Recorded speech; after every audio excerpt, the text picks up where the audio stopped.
ما تاریخ رو میبخشیم، ما تاریخ خودمون رو میبخشیم، یعنی ول میکنیم این تاریخ تلخ رو.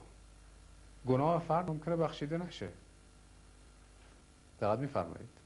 اگر رها نکنم هنوز اجازه دادم این تجربه تلخ، این ناراحتی که ایجاد شده بیاد زندگی منو هنوز با خودش بکشه و ببره و عدالتم انجام بده. اگر بخشیدن من باعث بهتر شدن وضعیت میشه، چرا این کار نکنم؟ اگر نمیشه خب نمیکنم، یعنی اگه بدترش میکنه نمیکنم. اگرم من مدام ببخشم، یک کسی مدام اشتباه کنه، اونم دیگه فایده نداره. یعنی ما داریم میگیم که خیلی خوب، ما تحویل میدیم شما مرتب تحویل بگیر، ما سرویس میدیم شما سرویس رو بگیر مرتب. خب اینم خیلی کار غیر عادلانه ایه. من نمی کنم. اگر ببینم که دارم تحقیر میشم با این کار، وظیفم نیست، اونم نیاز نداره به من، خودش میتونه این کار رو انجام بده. بعد خودم رو کوچیک بکنم، عشق یه طرفه میشه داشته باشه. اگر فایده دیگه نداره به اون بحث میرسه، همه راه ها رو رفتیم، همه راه سازنده رو رفتیم، هنوز کار نمیکنه، چاره نیست.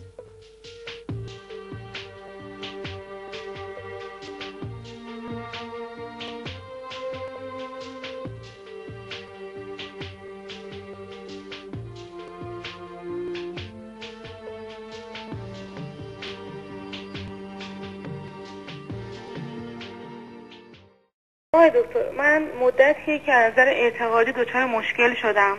یعنی واقعا دیگه ترس از مرگ تمام وجودمو گرفته. حس میکنم تمام نظام هستی دیگه، یعنی مطمئن نیستم هدفمند هست یا نیست، خدای وجود داره یا نداره، اصلا بعد از مرگ چه بلای سرمون میاد. از اینکه هیچ اختیاری نداریم که بیاییم و بریم، یعنی واقعا همه چیزو دیگه ظالمانه میبینم. تمام انگیزه های منم دیگه تو زندگی داره سست میشه. خب همه اینا بهانه است عزیز، برای که بقیه هم به اندازه شما اینا رو میفهمن، همه میدونن، همه به این دنیا میان بدون که انتخاب کنن. اصلا مسئله انتخاب مدنی، بعدم همه مردن، به همین جاست که هیچ کس از گذشتگان نمونده. ولی چرا این بازی رو شما در آوردید؟ خب اینجوری ظالمانه است که ظالمانه است. که به شما قرار گذاشته بود که عادلانه باشه و مهربانانه باشه، که شالا اومدید شکایت می‌کنید ظالمانه است که ظالمانه، همینی که هست. من اینه که ای کاش که مادر نبودم به خدا. خب نبودید که نبودید. ای کاش مادر. باز ببین عزیز، چرا می‌خوایم بریم سراغ بازی و حق بازی؟ چرا آقای دکتر شما اینو میگین؟ برای که ای کاش مادر نبودم یعنی چی؟ آخه اینا که همش می‌خوایم دل آدم‌ها رو بسوزونیم، آدم‌ها رو وادار کنیم به میل ما عمل کنیم. من خودمو بکشم، پدر مادر من راحت میشه. نه هیچ نمیشن. پدر مادر من تا آخر عمر یه داغی رو دل و قلب و وجودشون، رو جگرشون. درسته؟ تو خودت بچه داشته باشی خودشو بکشه، تو خیلی خوشحال میشی، راحت میشی؟ چه اهمیت؟ تازه فکر بکن، تو کاری نمی‌کنی. آخه تا کی می‌خواید عزیزم، تا کی ما می‌خوایم زندگی کنیم به خاطر اینکه در کله آدمای دیگه چه میگذره؟ چه اهمیتی داره که آدمای دیگه چی راجع به تو فکر می‌کنن؟ ببینید عزیز، صبر کنید. آخه حالا دیگه یه روزخونی باش نکن. ببینید قربونتون، ما تو دنیایی هستیم که اولا اساسش بر ایجاد و نابودیه، کون و فساده. درست میشه از بین میره، هممونم میمیریم دیگه.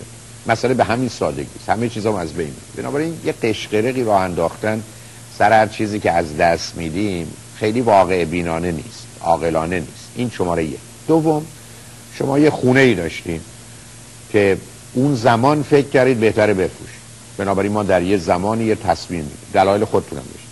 بعدم وارد یه کاری میشیم که باز فکر کردیم که صلاحمونه، متاسفانه با اشکال رو بروش. خب اینا نشون دهنده این است که لطفاً بعضا دو تا عامل ماها رو همیشه از نظر اقتصادی به زمین میکوبه. یکی این همه بازی و دروغ و فریب و تظاهر و تجاوز و دخالت و اصلا عدم رعایت ساده ترین اصول اخلاقی انسانی ما رو داره کجا میبره. بعد همینطوره به شما میگید تو نفهمی، خیلی بیشعوری، ولتون میکنه. حق بازی همینه دیگه، که ما صبح تا غروب گرفتیم نشستیم میخوایم مردم رو راضی کنیم با حرفامون، با استدلالامون ول کنیم این باز. شما یک کسی هستید که امیدوارم جمله رو به گونه دیگه نبینید، با نوع اشتباهی که کردید باید آسیب میدیدید.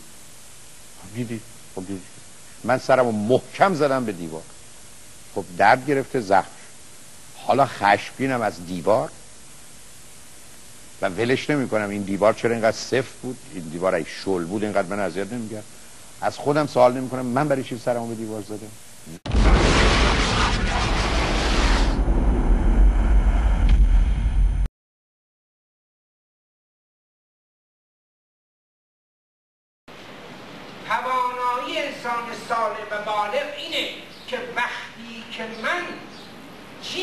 انتخاب میکنم یعنی چیز دیگر از دست میدم. اونی که هست نباشه، ادای چیزی رو در بیاره که مردم پسند باشه و خود این مهرطلب از خودش بیگانه میکنه. و اینجا کارن هورنای میگه تعارض درونی. تعارض درونی یعنی من با خودم در تعارضم، برای اینکه خود واقعی من یه چیز دیگه میخواد، ولی من به صورت خود آرزوی خود آرمانی میرم تو بازی ها و بازی نقش ها و نقش ها ایفا میکنم برای که مردم پسند باشه. پس حرفی میزنم که شماها خوشتون بیاد، شاید اصلا دلم نخواه حرف بزنم، منتها خودم آگاهی ندارم، برای اینکه نیاز شدیدی به تایید دیگران دارم. یعنی من رنج خودم را چگونه معنا؟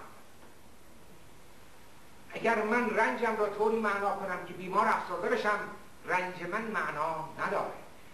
رنج من زمانی معنا داره که فولاد آفیده بشم، رشد بکنم، متحول بشم، انسانتر بشم، از خود فرار